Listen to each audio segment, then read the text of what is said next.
कहते हैं एक समय ऐसा भी आया जब पूरा ब्रह्मांड अपनी ही स्मृति खो बैठा और इसे बचाने की जिम्मेदारी सिर्फ एक देवी पर थी, देवी सरस्वती।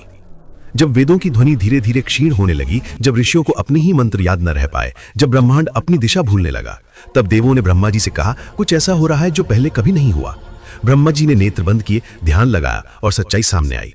एक मायावी शक्ति अविद्या ब्रह्मांड से ज्ञान चुराकर अंधकार फैला रही थी। इस अंधकार को रोकने की ताकत सिर्फ एक ही देवी के पास थी, देवी सरस्वती।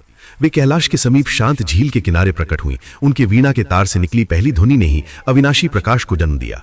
लेकिन अविद्यारूपी मायावी शक्ति भी असाधारण थी। वे हर बार सरस्वती की ध्वनि को तोड़ देती, ज्ञान को विकृत कर देती और ब्रह्मांड को फिर भ्रम में डाल देती। तब सरस्वती जी ने अपनी सबसे गूढ़ शक्ति का उपयोग किया, चेतना स्वरूप। वो स्वरूप जिसे बहुत कम लोग जानते हैं।